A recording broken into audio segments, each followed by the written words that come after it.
If you ache for truth, goodness, and beauty, if you're hungry for a Christianity with substance and strength, if you long for a faith that's big and bold and biblical and all about Jesus Christ, if you're inspired by the idea of one church that has spanned 20 centuries, 24 time zones, and 2 hemispheres, enfolding every race, nation, and language,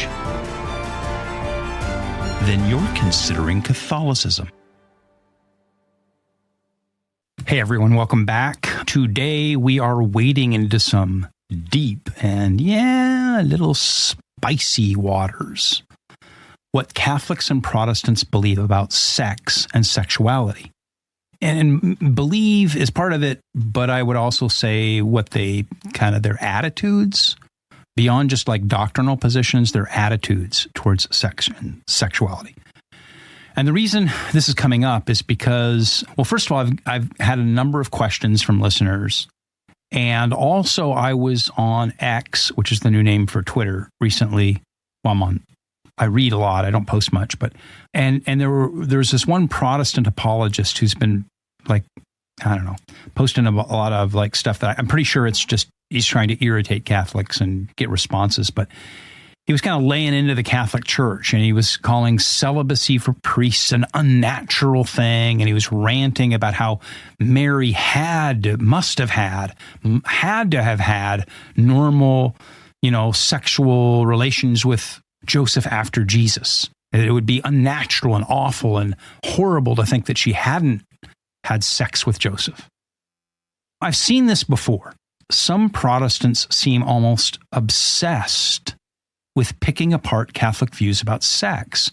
Like Catholicism is the weird thing with all kinds of hang-ups about sexuality. But hold on, I thought, what if it's the other way around? What if the Catholic view of sex is actually biblical, grounded, and healthy, while Protestant attitudes and doctrines are a bit off? So today I'm going to unpack Catholic teaching on sex. I'm going to contrast it with Protestant views and try to flip the script to show why the Catholic approach makes sense for body and soul and faith. And again, I've gotten emails about this and had conversations with people who've told me that once they began to dig into Catholicism on this, they initially thought, man, Catholicism's all messed up about sexuality. And then once they dug into it, they were stunned by how much sense the Catholic view made. So anyway, buckle up. Let's dive into this. Let's kick off with what the Catholic Church actually says about sex and sexuality. So if you've heard stereotypes, you might think that Catholicism is anti-sex, but nothing could be further from the truth. The Church sees sex, not just gender, but sex, sexuality, and sexual relations, sexual activity, as a gift from God, wired into our human nature for 2 big reasons. Number one, obviously to bring new life into the world. I mean, obviously animals have sex to make, horses have sex and to make little horses, right? I mean, that's just sort of obvious childhood 101, right? Birds and bees stuff. But beyond that, also to bond a husband and wife in love as they become, as Scripture says, one flesh in marriage. So sexuality and sexual relations become like sacred glue. They seal a marriage. They build a family. And if you want to know the definitive teaching of the Church, go to the Catechism of the Catholic Church, paragraphs 2351 to 2366. I'm not going to read them all here, but that spells it all out, just what I said. Now, marriage itself is not, in Catholicism, just a contract between 2 people. It's a sacrament in Catholicism, a holy covenant that reflects Christ's love for his church. So check out Ephesians 5:25 through 32. Now, when I was a Protestant pastor, I officiated a lot of weddings. And I did a lot of pre-marriage counseling and all that stuff. And especially within a Reformed background, we often talked about marriage as a covenant, and a covenant that God is involved in, et cetera, et cetera. And we talked about Ephesians, 5 and all these sort of things. But what was different was that it was not considered a sacrament. And that's actually surprising to a lot of Protestant or evangelical Christians, because they're like, it seems like such a holy thing. Marriage, it's like sacramental. And you go, no. Protestants, Catholic Church has 7 sacraments, and matrimony, holy matrimony, is one of the 7 sacraments, along with baptism and the Eucharist, communion. Protestantism reduced the sacraments from 7 to 5, only baptism and communion. And in Protestantism, the pastor may do it, and he may say covenantal things, and he may say holy things, and he may say biblical things, and he may pray Jesus to be a part of your marriage, but it is not a sacrament. The Catholic Church holds marriage in such esteem that it's the sacrament of holy matrimony. And sex is so essential to holy matrimony that a marriage in the Catholic isn't considered valid in the Catholic Church unless it's been consummated. That means that the people had sexual relations after marriage. That consummates, it seals the marriage. And the Catholic Church teaches that holy matrimony, that sexual relationship, has got to be open to life, which is why contraception is a no-go. Go to the Catechism, paragraph 2370. Go to Pope Paul VI, Humanae Vitae. All of those point out that contraception messes with God's design. It's like eating a meal, and then, but like, what do they? What is it that models or something do? That they eat and they make themselves throw up. So it's trying to enjoy the taste of the meal, but not allowing the nourishment into your body or to pass through your body. That's divorcing sex from the openness to life. Like sex without the possibility of new life being created misses half the point, just like eating a meal and not allowing that nourishment to pass into your body. Now, let's talk about celibacy, because this is where Protestants often throw shade. And first of all, we've got to define celibacy. Celibacy is the deliberate, intentional, willful choice to not enter into marriage. And it's often confused with another word called chastity. Chastity is the virtue of being sexually appropriate. I was going to say pure, but for an unmarried person, chastity means not having sexual relations. Chastity within a marriage, within holy matrimony, means having sexual relations and not denying sexual relations. See, chastity, the virtue of sexual purity, is using sex within the appropriate state of life that you're in. And in holy matrimony, that means practicing sexual relations. It means outside of holy matrimony that you don't.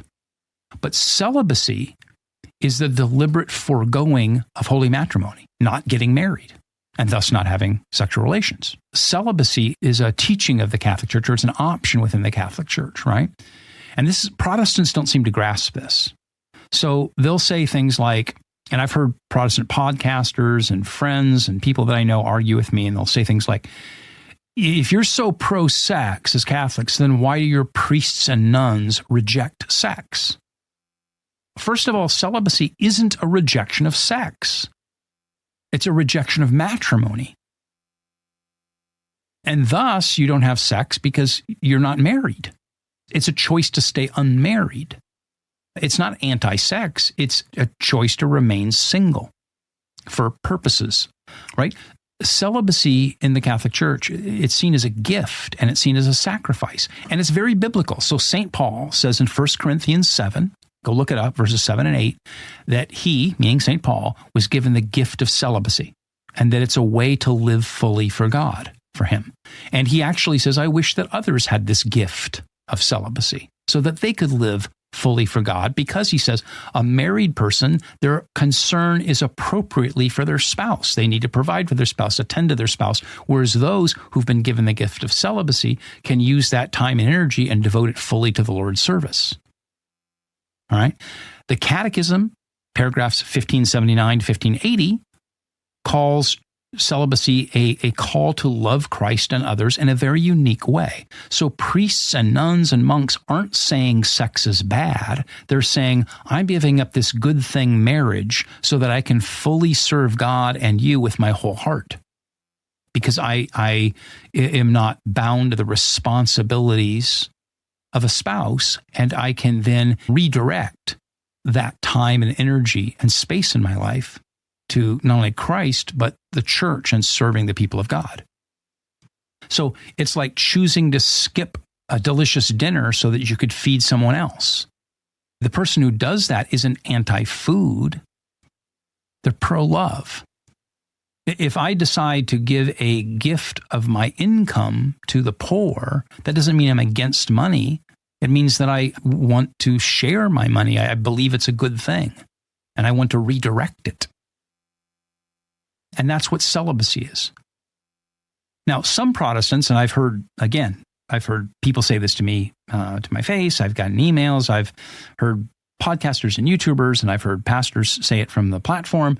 They'll say, didn't church fathers like Augustine call sex a sort of necessary evil? You only do it to procreate, like you never have sex, and then just every now and then you kind of like, do it to like you mate horses or something like that to reproduce.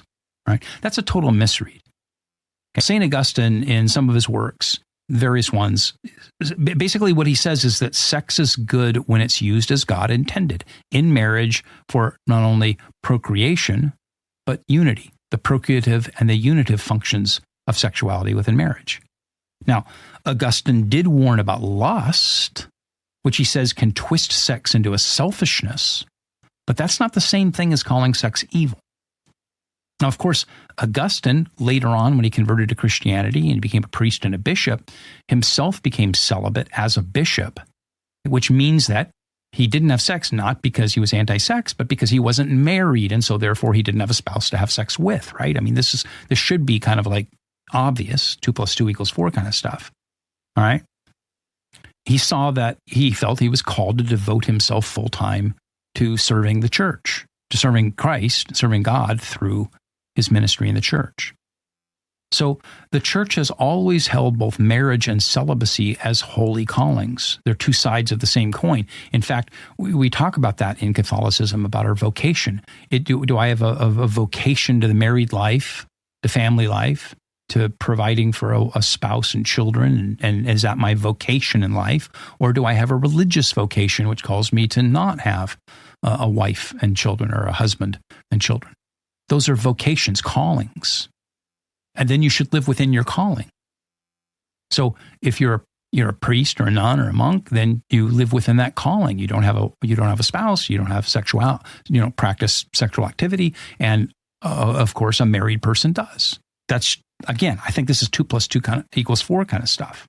I don't know how it gets twisted in by these Protestant apologists who rail about it. Because what's super weird is when they get to Mary, the Mother of God. Okay, so we believe, Catholicism teaches that Mary remained a virgin her whole life. So Catholicism teaches what's called the perpetual virginity of Mary. She was obviously a virgin at the time of Jesus' birth. We read that in Luke, the Gospel of Luke. And then Catholicism teaches that Mary remained, that she and Joseph did not have further relations. I point out that there's nowhere that says that she and Joseph had further relations.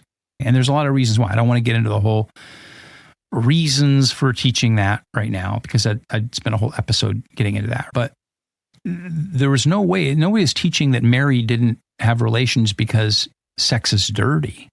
But because her yes to God was so total that she was set apart. She essentially became not a nun, but like somebody who was consecrated, made holy completely for Christ, for God, through her son, Jesus Christ. That was her calling in life, to be Christ's mother. And that was a complete and total calling. So the Catechism, paragraphs 499 to 500, says her perpetual virginity is a sign of her unique role, her unique calling in life. It's not an anti-sex, like, Mary didn't have sex because sex is bad. Mary had a special calling, and that was her calling. So Here's a question. Have you ever thought about why Catholics see sex as both holy and human? Because, see, it's not about rules. It's about living the way that God made us. So what do Protestants believe about sex? Well, here's the problem that we always have, and I've brought up over the last 3 years on this show, over and over and over again. People always ask me, what do Protestants say about this or teach about this, or what's Protestant doctrine about this? The problem is there is no single Protestant doctrine. There's dozens or hundreds or thousands, however you want to count it, of denominations and teachers and independent Bible churches and independent Bible teachers and everything else. And so there is no one single Protestant teaching about anything. All right? You can't go to the Protestant catechism. There's a few denominations you go to their catechism, but they only are held by their catechism. And whether it's you're going to go to like a sort of a mainline formal church, like an Anglican church or a Reformed church or a Lutheran church or something like that, or you're going to get Pastor Josh in the strip mall or whatever. There's the guy on TV or the radio preacher or whatever. There is no, or the guy who writes books, Christian books, and then comes up with new interesting doctrines that he puts in his books.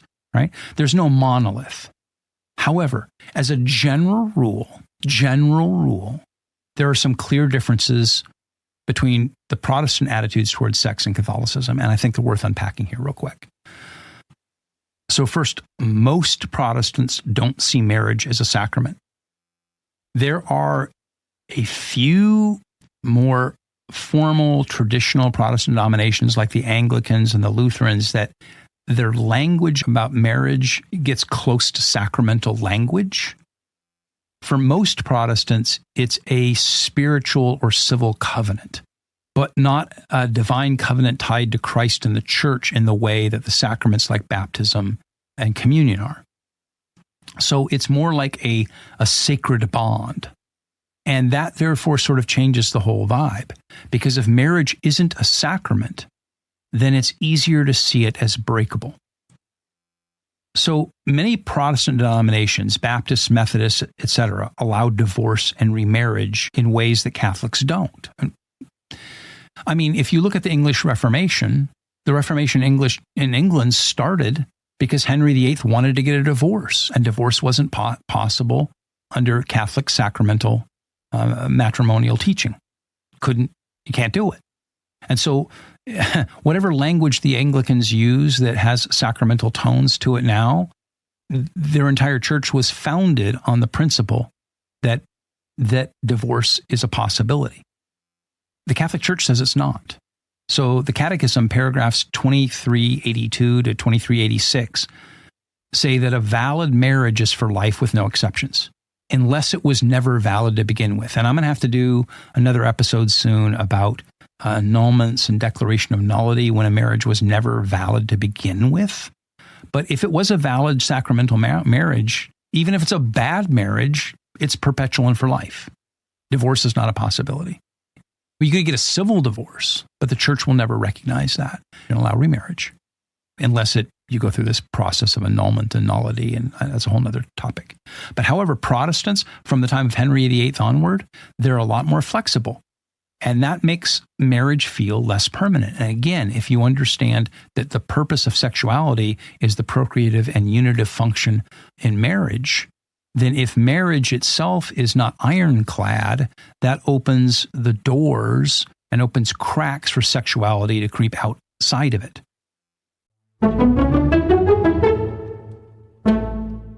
Thanks for listening. My name is Greg Smith, and I'm so grateful for my guests, those who leave ratings and reviews on the podcast platforms, and all of you who share the podcast with others. I really love to hear your thoughts, your questions, and your stories. So email me at consideringcatholicism@gmail.com or leave a comment or review on the website at consideringcatholicism.com. This podcast doesn't take ad revenue, and it doesn't make money on clicks. It is 100% supported by donors who believe in this ministry. And to my donors, I want to thank you because you keep me going. You help me cover my costs, and you let me dedicate more time to researching, writing, recording, and editing to get the episodes out to you faster and to engage the community of listeners who send in their questions and comments. I entirely trust the Lord to provide through you. And if you aren't already a supporter, would you consider giving a one-time or recurring donation through the links in the show notes or on the website, so this ministry can continue and grow and help others to consider Catholicism. Thank you, and now back to the show. All right. Here's another thing, contraception. Most Protestant churches are fine with it. Pills, condoms, whatever, you name it. They're against abortion because my Protestant brothers and sisters understand the evils of abortion, at least the traditional ones do. But they're cool with contraception. They see contraception as a personal choice, not a theological issue. But by cutting out the procreative side of sex, they're saying we can rewrite God's design. Catholics stick to the idea that sex is for life and love, and there's no splitting them. Now back to celibacy. This is where Protestants get real loud. I've heard pastors call celibacy unnatural, unhealthy. They'll scoff at Catholic priests or nuns for giving up sex like it's some kind of weird defect, some flaw in Catholic teaching, some strange thing that has crept into Christianity from the outside. But again, St. Paul in 1 Corinthians chapter 7, 32 through 35, go ahead and read it, says that celibacy frees you to focus on God. So why do Protestants push back on this? It's like they can't imagine offering sexuality as a gift to God. They'll say, if sex is so good, then why reject it? But celibates, again, I keep saying this, don't reject sexuality. They don't reject sex. They are foregoing marriage. And because sex is to occur within marriage, the foregoing of sex is a consequence of foregoing marriage. They're redirecting that because their vocation is to serve God, not to serve a family. Think of a priest hearing confessions late into the night, or a nun running a school in a war zone, right? Those are people who are serving God with the totality of their life. That's not being anti-sex, it's love in action. It's choosing to take the time and energy that you would have given to a family and giving it to God through his church. And then there's Mary's virginity. And I don't know how to I really can't make sense of this, that some Protestants are fixated. Like they've got this strange fetish on proving that Mary had a normal sexual relationship with Joseph after Jesus. And they'll cite this tired verse in Mark chapter 6, verse 3 about Jesus's brothers and say, see, she had kids. And I don't want to unpack all that right now, but the early church and Catholics today understood that the word there, adelphoi, translated brothers, was appropriately translated in the ancient time. What it actually meant in Koine Greek of the first century was relatives, kin, not siblings. Could be a cousin, could be your, whatever, stepchild or brother or whatever. It's basically my kinfolk, all right? And so that verse from Mark 6:3, I think what's weird to me with some of these Protestants that go on about this is that the issue doesn't seem to be the verse, Mark 6:3 about the brothers thing. It seems that like the idea that Mary would remain perpetually a virgin bugs them. It irritates them. It just offends them. The idea of that. It's like they need Mary to have had a regular sex life to make her relatable. Keep her ordinary. See, she was just this ordinary teenage girl. She's a good girl, but she didn't really understand what was going on. There was nothing particularly special about her other than that she was the oven that the Christ bun was baked in. And after he came out, then she and Joseph, got it on like everybody else. And, Mary's just kind of an ordinary person, and don't elevate her. And the way to sort of bring her down to our level is to say, yeah, she and Joseph got it on and had other kids. And I just don't understand why they have this fetish about that. It seems strange, but I've seen them on X. I've heard them in their podcasts go on about Mary and Joseph and sex. And I think what it is that brings her down and makes her ordinary, and it sort of undoes all this Catholic mumbo jumbo about Mary.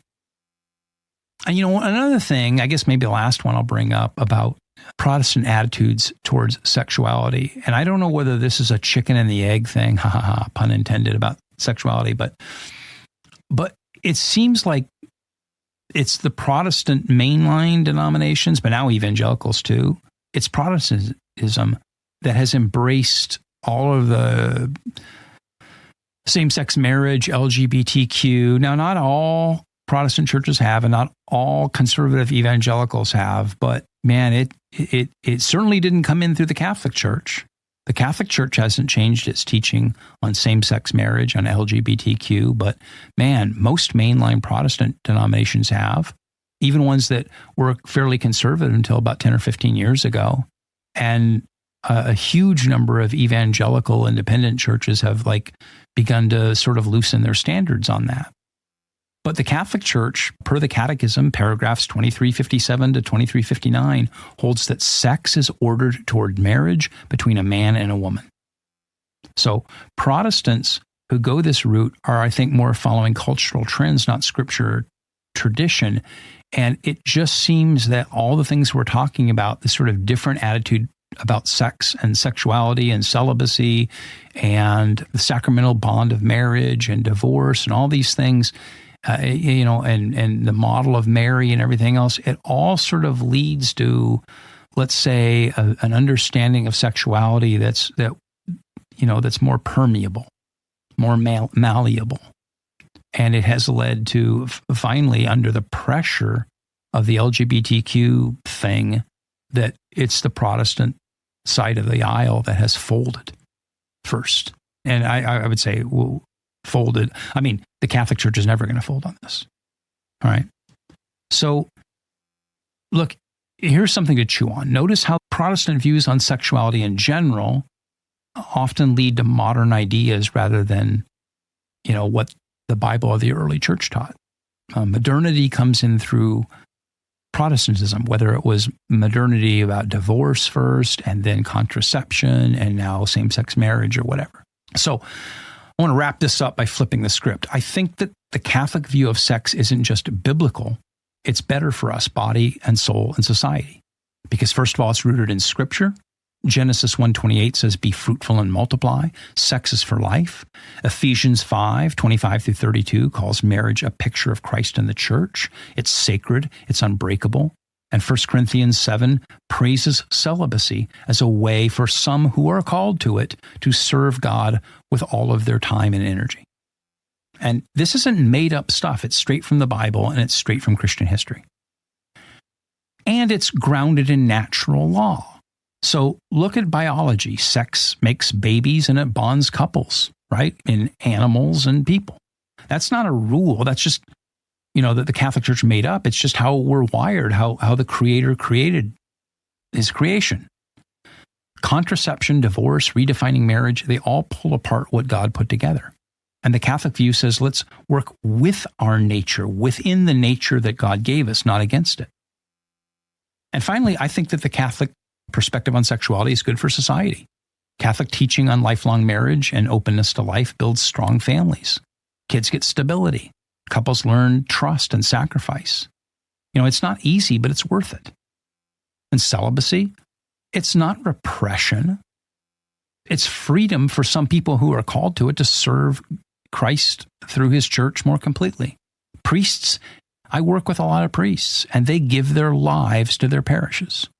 I have maybe a more unique perspective on this because I lived most of my life, I've lived my whole life, adult life, as a married pastor until I became Catholic and I'm not a pastor anymore. But I was married with children and a mortgage and all of that and a dog and everything as a pastor. And I work with priests who serve churches who obviously don't have that marriage and that family. And I can just tell you, the idea that we should have married Catholic priests, I do not know how they would fulfill all of their responsibilities.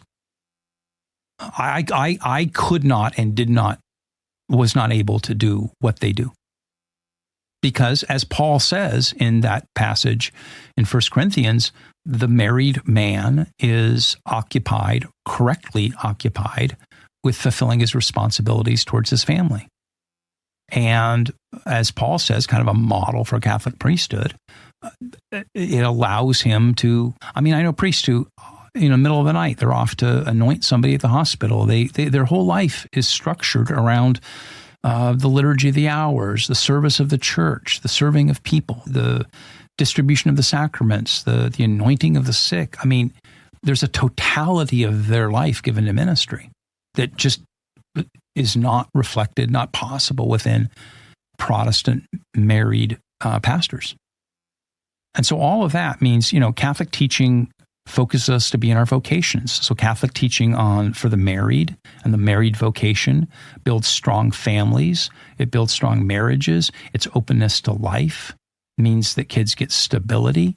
Couples learn to trust and sacrifice each other. It's not easy, but it's worth it. And those called to celibacy, right? Priests giving their lives to their parishes, nuns running hospitals and schools. It's not weird. It's beautiful. It's a beautiful understanding of the vocations that we are called to in life. And, another thing about this, I just can't let it go, because Protestants hammer on this celibacy thing all the time. They'll say, well, if you're all about healthy sexuality, why are your clergy all repressed and rejecting it? But again, they're not rejecting it. They're embracing it differently. It's about serving within the station of life to which you are called. And it's not about rejecting sex. It's about foregoing marriage. And when we look at what happens when you stray from Catholic teaching, because heresy always messes with sexuality. So, again, it's too late in this episode to get into a history lesson, but you can go back to the 12th century in France and you can take the Cathars. It was a 12th century heresy. It was kind of a Gnostic heresy. The church condemned. It was a tough time in the church, and the Catholic monarchs and the church repressed this heresy because it was dangerous. The Cathars thought that the physical world, including sex and marriage, was evil.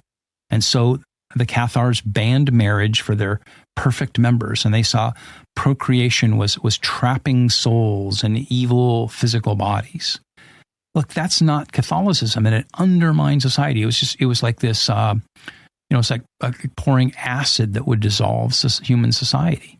And the church fought tooth and nail against them because it was defending the goodness of sex within marriage. That was, a huge issue for the Catholic Church and the reason that the whole conflict with the Cathars took place is because the church was defending the goodness of sex within marriage. Heresy, like the Cathars, or even some modern Protestant trends with the LGBTQ or transgenderism or whatever, end up distorting God's design because it either demonizes sex or it unmoors it from its purpose. Whereas Catholicism keeps it balanced and in the place it deserves to be and where it was placed by its creator. And same thing with Mary's perpetual virginity. It's not about denying sex. It's about her total yes to God. The totality of her yes to God and totality of her service to Christ. What was that famous line from Dante, right? Virgin Mother, daughter of your Son. She shows that both marriage and celibacy are holy. Mary's example is not anti-sex. It's all in for God's plan. Whatever your plan is called to. Most of us, none of us are called to Mary's unique role.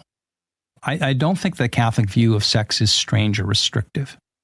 I think it's the one that makes sense for us, body and soul in the world. And if you're a Protestant listening, I'm not here to dunk on you. I'm inviting you to consider. Maybe, just maybe, the church that stood for 20 centuries across 24 time zones has something worth hearing. I know a lot of you Protestants love G.K. Chesterton's, analogy or whatever metaphor, allegory of the wall. I've heard a lot of Protestants like to cite it when it comes to other things, and the idea is Chesterton says, imagine that you inherit some giant piece of property, you're in England or whatever, and you inherit 1,000 acres or something like that. And you travel to it and you're out walking your lands for the first time, surveying them, and across this one big field or something, there's this stone wall that somebody has built, this old stone wall. And you're like, why is there a stone wall running across this field? I don't see any purpose to it. Knock it down. And Chesterton says the guy who knocks the wall down without understanding why it was built is a fool. Somebody took the time and effort and expense to build a wall here. They had some good reason. And until you understand what that good reason is, you're a fool to knock it down. And when you look at the church's teaching on sexuality, it's a wall that's been built over 2,000 years. And before you knock it down, maybe you might want to understand why it's there and that it was built for the good It was built to reflect biblical truth, to reflect natural law, and for the good of society and people. So anyway, we're out of time for today. If this sparked any thoughts in you, check out the Catechism, paragraphs 2331 through 2400. Email me. I love hearing from you. Thanks a lot.